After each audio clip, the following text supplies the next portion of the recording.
Hello everyone, welcome to my channel maths with Tania Jindal.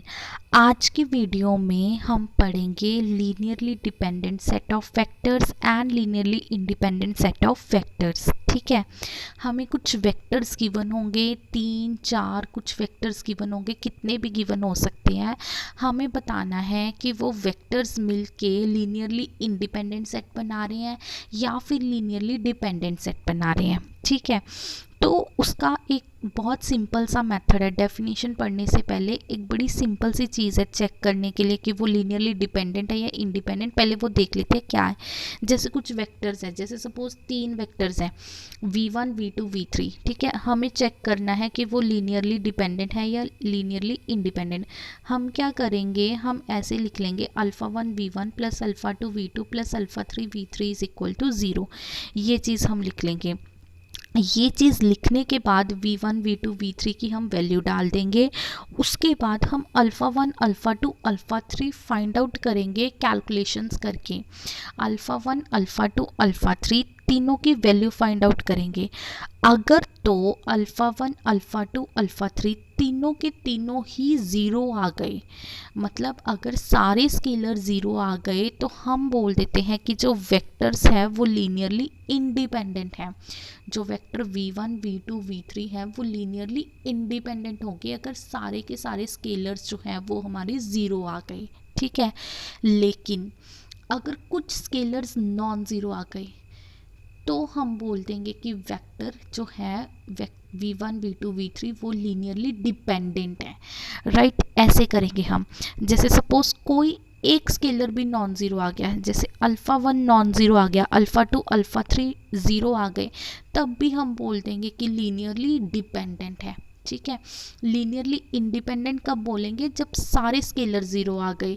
उसके अलावा चाहे एक स्केलर नॉन ज़ीरो हो, चाहे 2 स्केलर नॉन ज़ीरो हो, चाहे 3 के 3 स्केलर नॉन ज़ीरो हों, हम क्या बोलेंगे कि वेक्टर्स लीनियरली डिपेंडेंट हैं।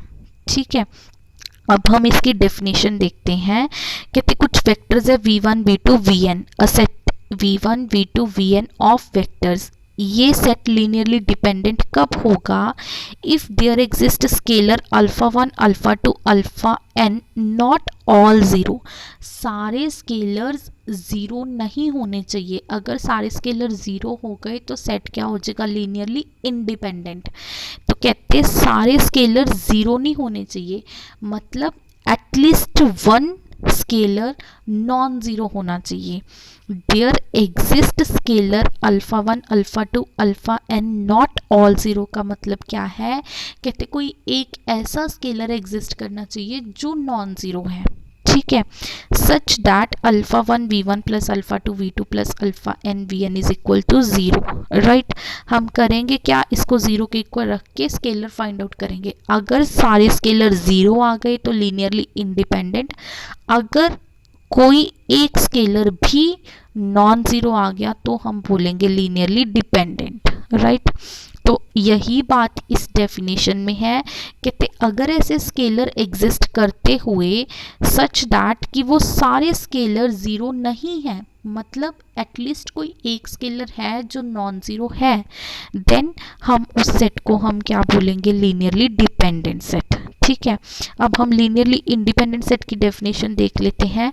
कहते a set of vector which is not linearly dependent, जो लीनियरली डिपेंडेंट नहीं है वो लीनियरली इंडिपेंडेंट होगा। Right, a set of, other definition क्या है, a set of vector is set to be linearly independent. v1 v2 vn n vector है वो linearly independent कब होंगे, if every relation of the form α1 v1 plus α2 v2 plus αn vn is equal to 0 implies α1 α2 α3 αn is equal to 0। मतलब अगर इसे solve करने के बाद सारे के सारे स्केलर ज़ीरो आ रहे हैं, तब हम उस वेक्टर्स के सेट को क्या बोल देंगे, लीनियरली इंडिपेंडेंट। ठीक है, तो ये तो था कि इसको ज़ीरो रखने के बाद स्केलर्स देख लो, अगर तो ज़ीरो आ गए तो लीनियरली इंडिपेंडेंट, अगर नहीं आए तो लीनियरली डिपेंडेंट। ये तो था बाय डेफिनेशन चेक करने का तरीका। एक और तरीका है लीनियरली डिपेंडेंट और लीनियरली इंडिपेंडेंट चेक करने का, वो देखते हैं क्या है। वेक्टर्स को एक डिटर्मिनेंट की फॉर्म में लिख लो। जैसे आपको बोला है एक वेक्टर है 1 2 3, एक वेक्टर है 4 5 6, एक वेक्टर है 7 8 9। चेक करना है ये लीनियरली डिपेंडेंट है या इंडिपेंडेंट। तो हम इसे लिख लेंगे ऐसे, एक मैट्रिक्स की फॉर्म में लिख लेंगे 1 2 3 4 5 6 7 8 9। ये तीन वेक्टर चेक करने थे हमें कि लीनियरली डिपेंडेंट है या नहीं। तो हम क्या करेंगे, इन तीन वेक्टर्स को ऐसे, फर्स्ट वेक्टर को फर्स्ट रो में लिख लिया, सेकंड वेक्टर को सेकंड रो में लिख लिया, थर्ड वेक्टर को थर्ड रो में लिख लिया। इन वेक्टर्स की एक मैट्रिक्स बना ली। फिर उस मैट्रिक्स का डिटर्मिनेंट देखेंगे हम। क्या देखेंगे, डिटर्मिनेंट। अगर तो इसका डिटर्मिनेंट नॉन जीरो आ गया तो ये वेक्टर्स लीनियरली इंडिपेंडेंट होंगे। अगर इसका डिटर्मिनेंट जीरो आ गया तो ये वेक्टर लीनियरली डिपेंडेंट होंगे। राइट ये है हमारा शॉर्टकट देखने का लीनियरली डिपेंडेंट और लीनियरली इंडिपेंडेंट। लिखा हुआ है, कहते if the determinant formed by the set of vector is not zero. अगर तो डिटर्मिनेंट नॉन जीरो आ गया तो हम बोलेंगे कि वेक्टर लीनियरली इंडिपेंडेंट है।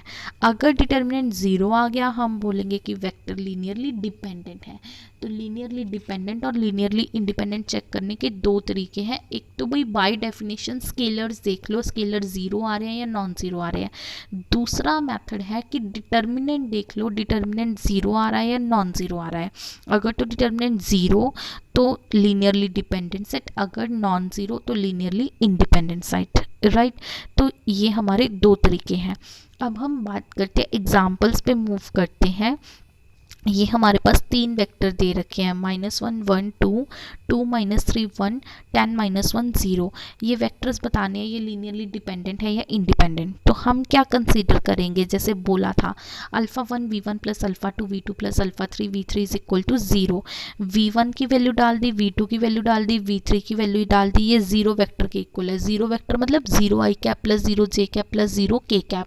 जितने इसके कंपोनेंट्स होंगे, जैसे इसके तीन, ये 3 टप्पल है, 3 टप्पल मतलब इसके तीन कंपोनेंट्स हैं i j k, तीन कंपोनेंट्स है, उतने ही जीरो वेक्टर के कंपोनेंट होंगे। राइट अगर ये 2 टप्पल होता मतलब v वेक्टर इस तरह का होता तो हम जीरो वेक्टर को लिख लेते 0,0।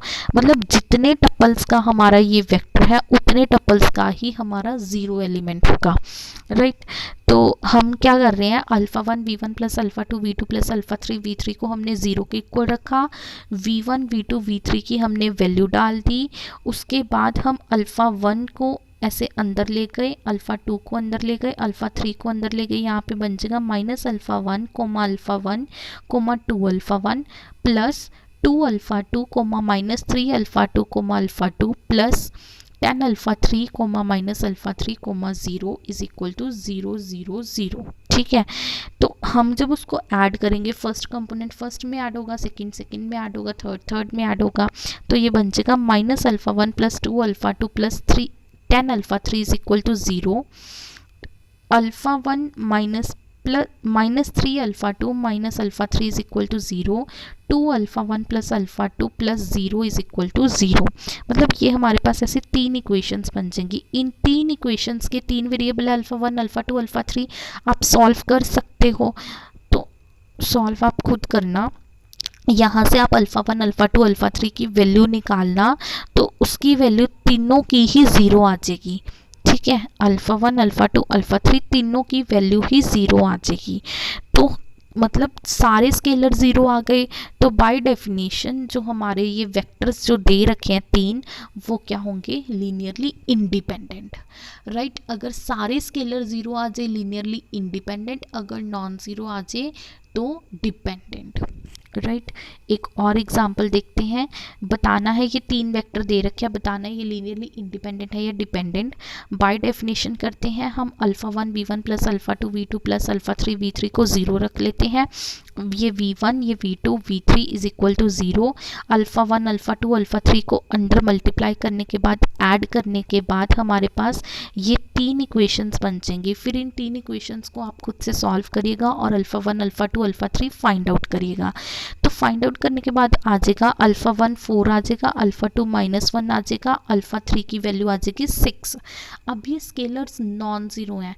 स्केलर्स नॉन ज़ीरो हैं, इट मीन्स जो वेक्टर्स हैं गिवन वेक्टर्स वो क्या होंगे, लीनियरली डिपेंडेंट होंगे। राइट और एग्जाम्पल देख लेते हैं। ये वेक्टर्स दिए हुए हैं 3, बताना ये लीनियरली इंडिपेंडेंट है या डिपेंडेंट।